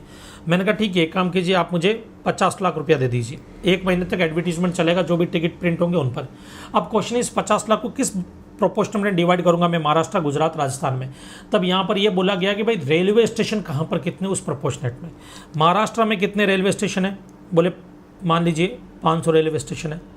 गुजरात में कितने, बोले 350 रेलवे स्टेशन। राजस्थान में कितने, 150 रेलवे स्टेशन। तो 500:350:150 के रेशो में ये 50 लाख डिवाइड होंगे, 50 लाख डिवाइड होंगे। Number of railway station in each state और union territory. Advertisement on radio station, radio station के थ्रू कोई एडवर्टीजमेंट करवाते हैं, एफएम रेडियो। अब रेडियो मिर्ची, रेडियो मिर्ची एक चैनल है, रेडियो मिर्ची मुंबई, रेडियो मिर्ची गुजरात, रेडियो मिर्ची राजस्थान, बराबर है। अब आप रेडियो मिर्ची राजस्थान में एडवर्टीजमेंट करवा रहे हैं, उसके लिए मैं 50 लाख लूंगा, रेडियो मिर्ची गुजरात में करवा रहे हैं उसके लिए 1 करोड़ लूंगा। तो गवर्नमेंट जो 1 करोड़ देगी गुजरात के लिए, उसके लिए place of supply Gujarat, Rajasthan के लिए जो 50 लाख देगी उसके लिए प्लेस ऑफ सप्लाई राजस्थान होगा। ओके, तो amount payable to such radio station which by virtue of its name is part of each state और union territory. Advertisement on television channel, TV के ऊपर जो एडवर्टीजमेंट आते हैं, जैसे कपिल शर्मा शो है, अब ये कपिल शर्मा शो आता है, इस कपिल शर्मा शो के अंदर मान लीजिए कि एडवर्टीजमेंट आते हैं टीवी के ऊपर बीच बीच में, तो वो एडवर्टीजमेंट जो है सोनी वाले जो है वो एडवर्टीजमेंट करते हैं। तो उस केस में इसका बेनिफिट तो कपिल शर्मा शो तो पूरा इंडिया देखता है, काफ़ी सारे स्टेट में देखा जाता है, काफ़ी सारे स्टेट में गवर्नमेंट की स्कीम का बेनिफिट मिलेगा। तो इस केस में प्लेस ऑफ सप्लाई कैसे निकालेंगे? गवर्नमेंट ने तो मान लीजिए टीवी चैनल वालों को 1 करोड़ रुपया दे दिया एडवर्टीजमेंट का, अब 1 करोड़ को बाइफरकेट कैसे करेंगे? तो इस केस में इन्होंने क्या बोला, नंबर ऑफ व्यूवर्स। अब ये नंबर ऑफ व्यूवर्स कहाँ से मिलेंगे? ये मिलते हैं viewership figure published by broadcast audience research council, मतलब bark, BARC, broadcast audience research council, वो व्यूवरशिप का फिगर पब्लिश करती है। Figure for the last week of given quarter will be used for calculating viewership of succeeding quarter. Whether the channel viewership figure relates to a region comprising of more than one state or union territory viewership, then will be calculated in ratio of the population of state or union territory. Example समझो बेटा इसको, मान लीजिए जो channel है Sony channel, बराबर है, इसमें जो शो आ रहा है वो region 1, region 2 and region 3, 3 region में देखा जाएगा। और गवर्नमेंट ने पैसा दिया 16 अगस्त को 2021 को 10 करोड़ रुपया टीवी पे एडवर्टीजमेंट करने के लिए 10 करोड़ रुपया दिया। ओके, अब रीजन 1 जो है इसमें महाराष्ट्र कवर होता है, रीजन 2 जो है इसमें गुजरात कवर होता है, और रीजन 3 जो है इसमें राजस्थान एंड हरियाणा कवर होता है। अब ये अगस्त में दिया। अब पिछला प्रीवियस क्वार्टर कैसे देखते हैं? अप्रैल, मई, जून एक क्वार्टर, जुलाई, अगस्त एंड सितंबर एक क्वार्टर। तो इस क्वार्टर के अंदर आपको पैसा दिया गवर्नमेंट ने, तो इसका जो पिछला क्वार्टर है अप्रैल टू जून, उसमें लास्ट मंथ कौन सा? जून का जो लास्ट वीक है, लास्ट वीक जून का, लास्ट वीक ऑफ जून, उसमें बार्क ने व्यूअरशिप की एक लिस्ट जारी कर रखी है कि किस स्टेट में कितने व्यूअर्स ने ये प्रोग्राम देखा है। तो वहाँ पे महाराष्ट्र के अंदर बोला गया है, मान लीजिए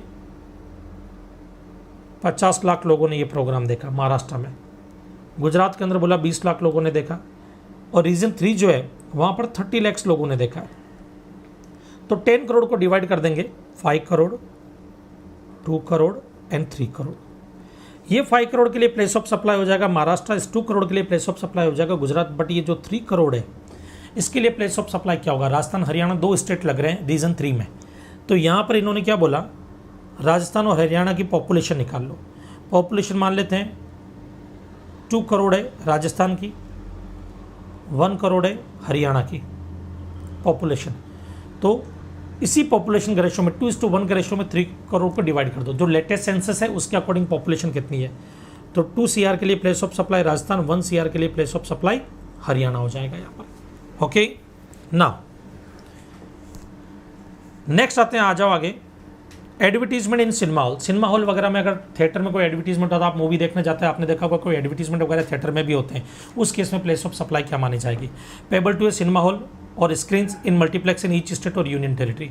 राजस्थान के अंदर मेरे पास में 500 स्क्रीन्स है, और महाराष्ट्र के अंदर मेरे पास में 300 स्क्रीन्स है जहाँ पे मैं एडवर्टीजमेंट कर सकता हूँ। राइट से मेरे पास में एडवर्टीजमेंट के, इनके लिए मैं 50 लाख लूँगा, इनके लिए मैं 30 लाख लूँगा। 30 लाख के लिए place of supply Maharashtra, 50 lakh के लिए प्लेस ऑफ सप्लाई राजस्थान हो जाएगा।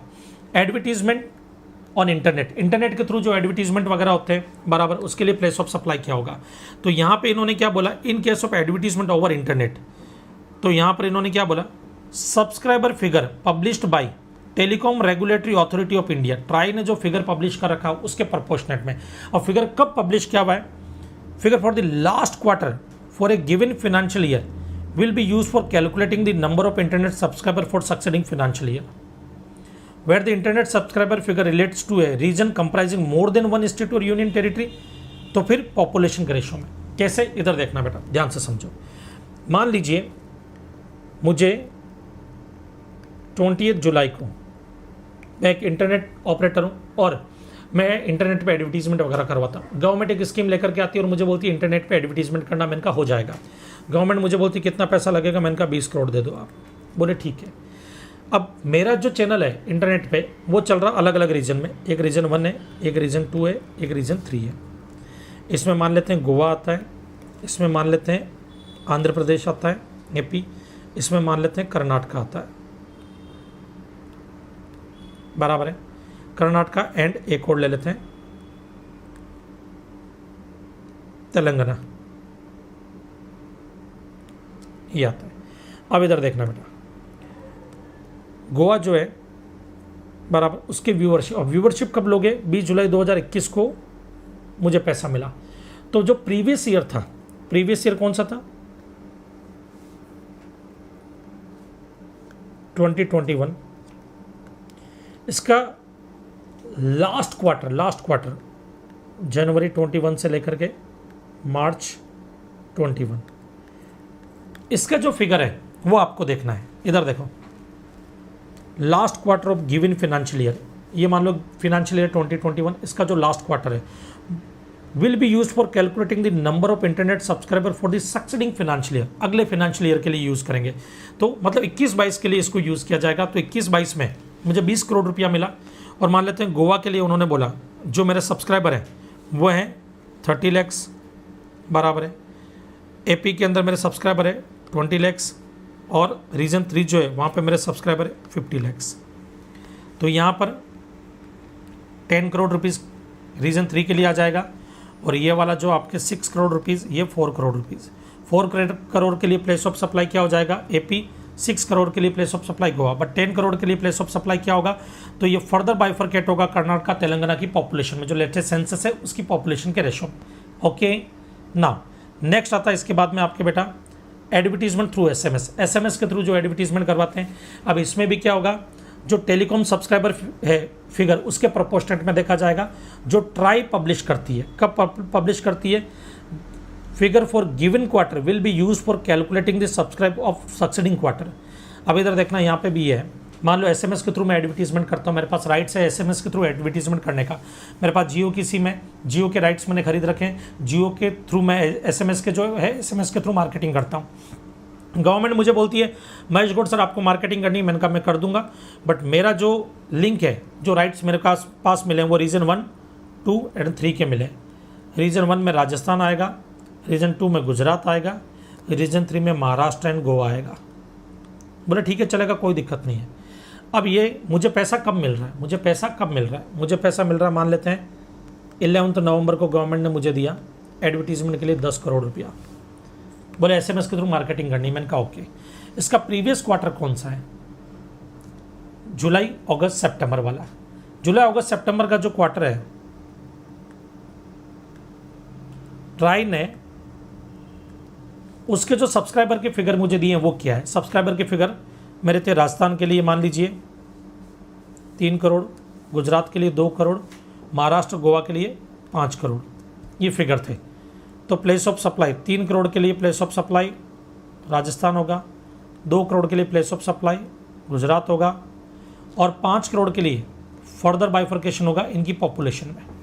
ओके, अब बेटा लास्ट ले लेते 12-2। अभी यहाँ पर 12-2 क्या बोलता है, ध्यान से सुनना। 12-2 यहाँ पर क्या बोल रहा है, जब कोई भी प्रोविजन नहीं लगेगा तो 12-2 लगेगा। 12-2 जनरल प्रोविजन टाइगर में कवर होता है। तो ये यहाँ पर क्या कहना चाहता है कि अगर आप कोई सर्विस दे रहे हैं, बराबर है, और सप्लायर और रिसिपेंट दोनों के लोकेशन टैक्सेबल टेरिटरी हो। रिसिपेंट अगर रजिस्टर्ड पर्सन है तो रजिस्टर्ड पर्सन की लोकेशन प्लेस ऑफ सप्लाई मानी जाएगी। रिसिपेंट अगर अनरजिस्टर्ड है तब आपको यह देखना कि रिसिपेंट की लोकेशन क्वेश्चन में अवेलेबल है तो वही प्लेस ऑफ सप्लाई होगी, वो अवेलेबल नहीं है तो सप्लायर की लोकेशन प्लेस ऑफ सप्लाई मान ली जाएगी। अब हम इसके बाद बढ़ते हैं आगे सेक्शन 13 की तरफ। नाउ फ्रेंड्स, अब आते हैं सेक्शन 13 में। सेक्शन 13 जो है उसमें अगर लोकेशन ऑफ सप्लायर या लोकेशन ऑफ रेसिपिएंट दोनों में से किसी भी एक की लोकेशन अगर नॉन टैक्सेबल टेरिटरी है तो सेक्शन 13 एप्लीकेबल होगा। 13 में सबसे पहले हम जनरल प्रोविजन पे आ जाते हैं 13(2) में, क्योंकि अब तो आपको जनरल प्रोविजन के बारे में नॉलेज भी हो गया। 13(2) के बारे में मैं इतना बता देता हूँ कि अगर रिसिपिएंट की लोकेशन अवेलेबल है तो रिसिपिएंट की लोकेशन प्लेस ऑफ सप्लाई होगी, और रिसिपिएंट की लोकेशन अवेलेबल नहीं है तो सप्लायर की लोकेशन प्लेस ऑफ सप्लाई होगी। और 13(2) कब लगेगा? जब बाकी के प्रोविजंस एप्लीकेबल नहीं होंगे सेक्शन 13 के, तो ये वाला प्रोविजन, ये वाला सेक्शन एप्लीकेबल होगा। नाउ 13(3) आते हैं performance based service. Performance based service का मतलब मैंने आपको बताया था, जिसके लिए किसी इंडिविजुअल का होना जरूरी है, जो किसी इंडिविजुअल को रेंडर की जाएगी सर्विस या किसी गुड्स पे परफॉर्म की जाएगी, वो सर्विस यहाँ पे कवर होती है। इसका मतलब वो इंडिविजुअल पर्सन ना हो या कोई भी गुड्स ना हो तो वो सर्विस देना पॉसिबल नहीं है। जैसे लॉन्ड्री की सर्विस, हेल्थ क्लब की सर्विस, फिटनेस सेंटर की सर्विस, रेस्टोरेंट की सर्विस, आपके पोर्टफोलियो के लिए फोटो क्लिक करते फोटोग्राफर की सर्विस वगैरह हो गई, बराबर है। तो उसके लिए क्लासरूम कोचिंग की सर्विस, जब तक स्टूडेंट्स नहीं होंगे तो पढ़ाएंगे किसको, तो क्लासरूम कोचिंग भी इधर कवर होती है, बराबर है। तो यहाँ पे सर्टेन वर्ड यूज नहीं किया, मतलब यहाँ पे हर तरह की परफॉर्मेंस बेस्ड सर्विस यहाँ पे कवर होगी, बराबर है। अब यहाँ पर ये बोला गया है कि भाई उस केस में प्लेस ऑफ सप्लाई क्या होगा, तो प्लेस ऑफ सप्लाई के लिए बोला गया बेटा location where the service are actually perform, जहाँ पे सर्विस एक्चुअली परफॉर्म की गई है। लेकिन इसके दो एक्सेप्शन है। पहला एक्सेप्शन है गुड्स के केस में कि अगर किसी भी गुड्स पे सर्विस परफॉर्म की जाती है रिमोट लोकेशन से, मान लीजिए यूएसए में कोई मोटर व्हीकल्स वगैरह या कोई मशीन है जो खराब हो गई, उसको मैं मुंबई से ठीक कर रहा हूँ, रिमोट लोकेशन हो गया मुंबई, क्योंकि दूर दराज से, रिमोट लोकेशन मतलब दूर दराज, रिमोट लोकेशन से मैं रिपेयर कर रहा हूँ थ्रू इलेक्ट्रॉनिक मीडिया, उस केस में वो भी यहाँ पे कवर होगी। तो गुड्स पे सर्विस परफॉर्म की जा रही है, रिमोट लोकेशन से की जा रही है थ्रू इलेक्ट्रॉनिक मीडिया, तो उस केस में जहाँ पे वो गुड्स सिचुएटेड है वो जगह प्लेस ऑफ सप्लाई होगी। परफॉर्म मैं मुंबई में कर रहा हूँ बट गुड्स कहाँ पे सिचुएटेड है, यूएसए में सिचुएटेड है, तो प्लेस ऑफ सप्लाई यूएसए होगी बेटा। ओके, सेकेंड केस है अगर कोई भी गुड्स मैंने टेम्पररी इंपोर्ट किया, इधर देखो ये जो मशीन है, ये मशीन मैंने टेम्पररी इंपोर्ट की है, ये देखो ये वेसल से आ रही है मशीन इंडिया में, क्यों आ रही है? क्योंकि मैं इसको रिपेयर करूंगा, मैं इसको रिपेयर करने के बाद इंडिया में यूज नहीं करता, बिना यूज किए वापस री एक्सपोर्ट कर देता हूँ, विदाउट यूज री एक्सपोर्ट कर देता हूँ, ठीक करके रिपेयर करके री एक्सपोर्ट कर देता हूँ। उस केस में जनरल प्रोविजन लगेगा बेटा, सेक्शन 13 सबसेक्शन 2 एप्लीकेबल होगा यहाँ पर। ओके, तो 13(3) एप्लीकेबल नहीं होता यहाँ पर। और जनरल प्रोविजन क्या है? रिसिपिएंट की लोकेशन अवेलेबल है तो रिसिपिएंट की लोकेशन प्लेस ऑफ सप्लाई, नहीं है तो सप्लायर की location place of supply. Okay, ना इसके बाद में आता है सेक्शन 13(4) है इमूवेबल प्रॉपर्टी से रिलेटेड सर्विसेज। तो यहाँ पे जहाँ पे इमूवेबल प्रॉपर्टी सिचुएटेड है वही जगह प्लेस ऑफ सप्लाई होगी, इमूवेबल प्रॉपर्टी इज लोकेटेड वही जगह प्लेस ऑफ सप्लाई होगी बेटा। Admission to an organisation of an event including this service ancillary to admission, इसका मतलब क्या, ध्यान से सुनना। सेक्शन 12 सब सेक्शन 6 में हमने पढ़ा था कि भाई एंट्री टिकट के बारे में, यहाँ पे इन्होंने एंट्री टिकट के बारे में यहाँ पे भी बात की, बराबर। दूसरा हमने 12(7) में पढ़ा था इवेंट मैनेजमेंट के बारे में, वो भी इन्होंने यहीं पे कवर कर लिया, इवेंट मैनेजमेंट। मतलब दोनों केस, एंट्री टिकट और इवेंट मैनेजमेंट, दोनों के दोनों केस यहाँ पे एक ही सेक्शन में 13(5) में कवर कर लिए गए।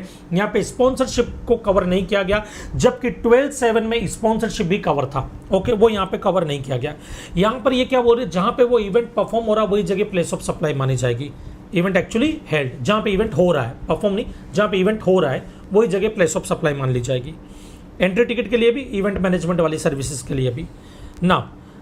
अब बारी आती है सेक्शन 13(6) और 7 दोनों को एक साथ यहाँ पे लेने की। ये क्या बोलता है, ये जो सर्विसेज आपने पढ़ी है ऊपर, कौन सा 13(3) परफॉर्मेंस बेस वाली, 13(4) इमूवेबल प्रॉपर्टी वाली और 13(5) इवेंट मैनेजमेंट वाली, ये सर्विसेज अगर एक से ज़्यादा लोकेशन भी दी गई तो प्लेस ऑफ सप्लाई क्या होगा।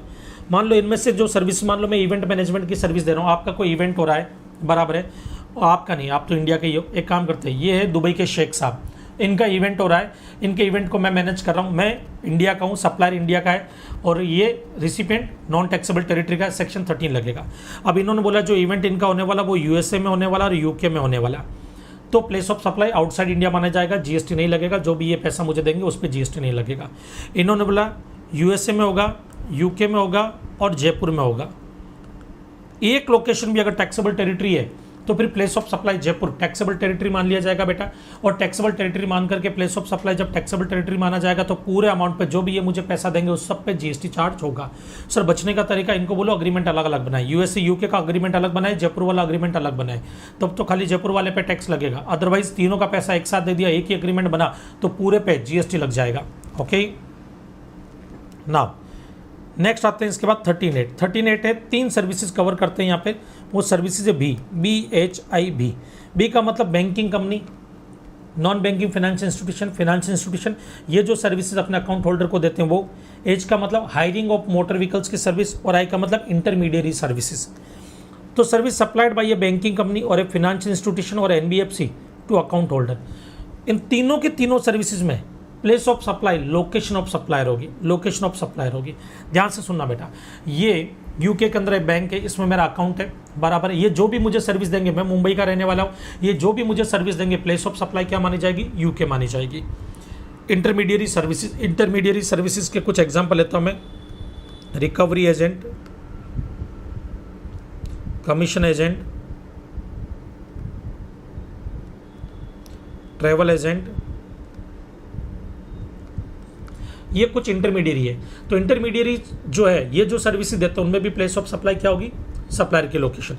Next service consisting of hiring of means of transport including yacht but excluding aircraft and vessels up to the period of 1 month. ध्यान से सुनना, बिल गेट्स मुंबई आते हैं घूमने फिरने के लिए, ये मेरा टूर एंड ट्रेवल्स का बिजनेस है, खुद का टूर एंड ट्रेवल्स का बिजनेस है बेटा मेरा।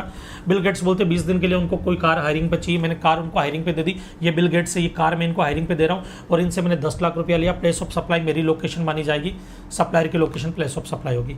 बिल गेट्स ने बोला 2 महीने के लिए चाहिए, 2 मंथ्स के लिए है, मतलब मोर देन 1 मंथ है, तो फिर जनरल प्रोविजन लग जाएगा 13.2। और 13.2 क्या बोलता है, अगर रिसिपेंट की लोकेशन अवेलेबल है तो रिसिपेंट की लोकेशन प्लेस ऑफ सप्लाई, वो अवेलेबल नहीं है तो सप्लायर की location place of supply. Okay, but यहाँ पे याद रखना, यहाँ पर क्या कवर नहीं होगा, यॉट कवर होगी बट वेसल्स और एयरक्राफ्ट यहाँ पे कवर नहीं होंगे, या कोई भी मोटर व्हीकल जो हायरिंग पे दे रहे हैं वो 1 मंथ से ज्यादा के लिए दे रहे हैं तो यहाँ पे कवर नहीं होंगे। ओके, ट्रांसपोर्टेशन ऑफ गुड्स के केस में जो डेस्टिनेशन है गुड्स का वही प्लेस ऑफ सप्लाई होगा। पैसेंजर ट्रांसपोर्टेशन की सर्विस से अगर 13.10 पैसेंजर ट्रांसपोर्टेशन की सर्विस, जो एम्बार्किंग पॉइंट है उनका, passenger embark on the convince, जहां से वो चढ़ेंगे, जो हमने सेक्शन 12 में भी पढ़ा, जहां से वो चढ़ेंगे वही प्लेस ऑफ सप्लाई माना जाएगा।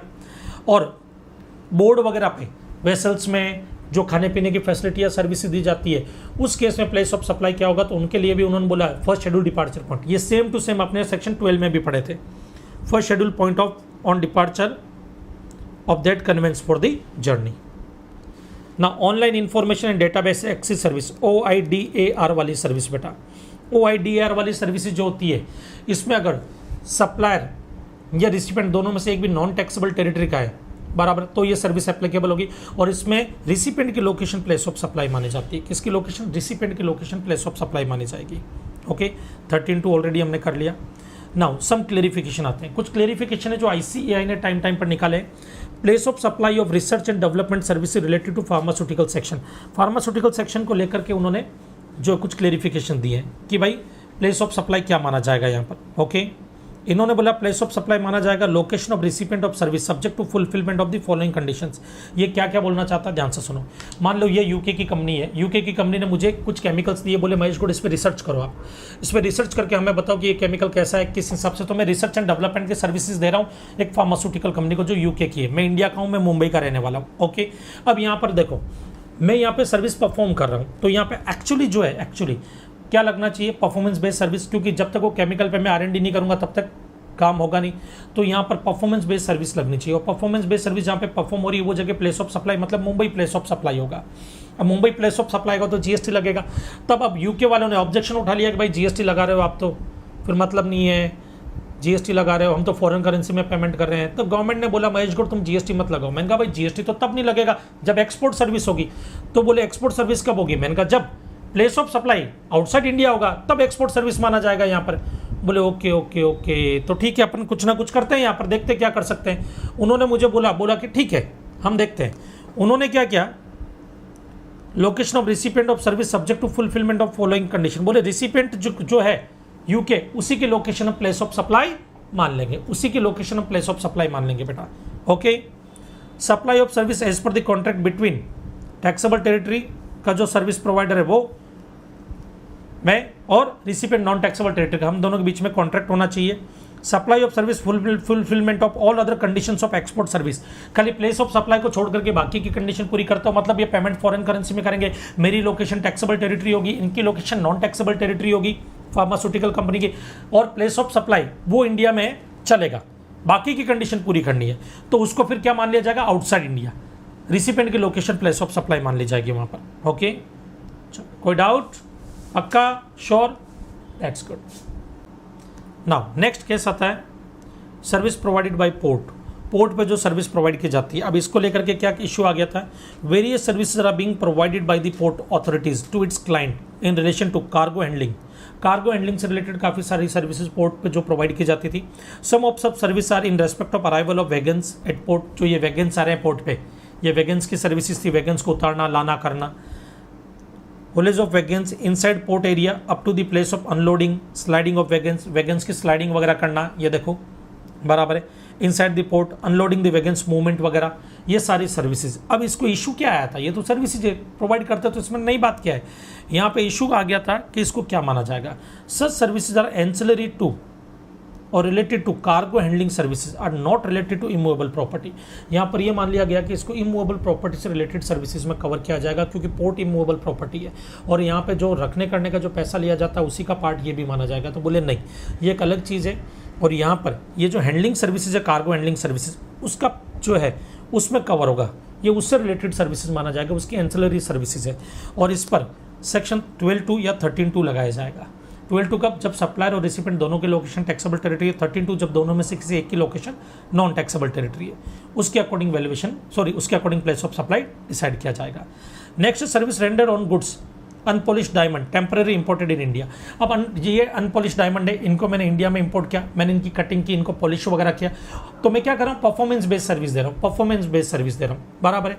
अब ये टेम्पररी मैंने इंपोर्ट किया, मैंने पॉलिश किया, और बिना यूज़ किए अगर मैंने री एक्सपोर्ट कर दिया, बिना यूज़ किए, तो मालूम है मैंने क्या बोला, एक्सेप्शन, परफॉर्मेंस बेस्ड सर्विस का एक्सेप्शन बताया था मैंने कि वहाँ पर 13(2) एप्लीकेबल हो जाएगा। तो यहाँ पर वही चीज़ है बेटा कि इस जगह पे 13(2) एप्लीकेबल किया जाएगा। नेक्स्ट आता है determination of place of supply in case of software design service related to electronic semiconductor and design manufacturing ESDM industries. ये क्या, ध्यान से सुनना, फॉरेन से मुझे बोला गया था भाई एक सॉफ्टवेयर बनाना, मैंने एक सॉफ्टवेयर बनाया, सॉफ्टवेयर बनने के बाद में ये जो भाई साहब है ये यूके के, इन्होंने मुझे बोला ये सॉफ्टवेयर जो है एक काम कीजिए, हम आपको एक प्रोडक्ट दे रहे हैं उस पर रन करके बताइए। इन्होंने मुझे कंडक्टर दिया, उस पर मुझे रन करके वो देखना था सॉफ्टवेयर के वो रन हो रहा है या नहीं हो रहा है। तो मैंने सॉफ्टवेयर तो बना लिया, चेक करना था, टेस्टिंग करनी थी उसकी, वो रन करके मैंने चेक किया कि प्रॉपर काम कर रहा है। अब इन्होंने क्या बोला भाई, यहाँ पर डिपार्टमेंट क्या बोलता है भाई, इसको परफॉर्मेंस बेस्ड सर्विस में कवर किया जाएगा, क्योंकि जब तक ये कंडक्टर नहीं देते, वो टेस्ट नहीं होता, तो फिर हम यही मानेंगे कि भाई वो कंडक्टर होना जरूरी है, तो उसके बिना सर्विस परफॉर्म होना पॉसिबल नहीं था। तो ये रॉन्ग इंटरप्रिटेशन है बेटा, क्योंकि यहाँ पर ध्यान रखना, मुझे किसी कंडक्टर की जरूरत नहीं थी, बराबर है। कब, जब सॉफ्टवेयर बना रहा था तब, सॉफ्टवेयर तो मैंने तभी बना लिया था जब बिना किसी की जरूरत के। तो यहाँ पर जबरदस्ती परफॉर्मेंस बेस्ड सर्विस में डालने की जरूरत नहीं इस चीज़ को, तो ये परफॉर्मेंस बेस्ड सर्विस में नहीं जाएगा, यहाँ पे 13(2) जनरल प्रोविजन एप्लीकेबल होगा। Next maintenance repair and overall service in respect of aircraft. ये एयरक्राफ्ट है बेटा, ये एयरक्राफ्ट जो है, मान लेते हैं ये बिल गेट्स का एयरक्राफ्ट है, ये दिल्ली के अंदर खराब हो गया, दिल्ली में खराब हो गया, मैं इनको रिपेयर वगैरह कर रहा हूँ, तो यहाँ पर मैं रिपेयर कर रहा हूँ इस एयरक्राफ्ट को, तो परफॉर्मेंस बेस्ड सर्विस दे रहा हूँ, तो प्लेस ऑफ सप्लाई दिल्ली माना जाना चाहिए। क्या माना जाना चाहिए, दिल्ली माना जाना चाहिए। बट यहाँ पर इन्होंने क्या बोल दिया, एक क्लेरिफिकेशन निकाल दिया एयरक्राफ्ट के लिए। ये किसके लिए, maintenance repair and overall service in respect of aircraft, खाली एयरक्राफ्ट के केस में ही एप्लीकेबल होगा। इन्होंने सेक्शन 13 सबसेक्शन 13 की पावर को यूज़ किया, और पावर को यूज़ करके बोला गवर्नमेंट है कि भाई हम अगर सप्लायर की लोकेशन टैक्सेबल टेरिटरी है, रिसिपेंट की लोकेशन नॉन टैक्सेबल टेरिटरी है, और रिपेयर मेंटेनेंस की सर्विसेज दी जा रही है जो एयरक्राफ्ट का इंजन या एयरक्राफ्ट के कंपोनेंट और पार्ट से रिलेटेड है, तो रिसिपेंट की लोकेशन हम प्लेस ऑफ सप्लाई मानेंगे। मतलब बिल गेट्स की लोकेशन प्लेस ऑफ सप्लाई होगी। मान लो उनकी लोकेशन यूएस है, तो यूएस से प्लेस ऑफ सप्लाई होगी, ना कि दिल्ली। भले मैं यहाँ पे कहाँ पे दे रहा हूँ सर्विस, दिल्ली में दे रहा हूँ। ये कुछ क्लेरिफिकेशन था जो बहुत इंपॉर्टेंट थे बेटा। अब ऑलमोस्ट रात के 12 बजने वाले हैं, अभी एक और शूट भी आगे का भी मुझे लेना है। मेहनत कर रहे हैं बेटा आपके लिए।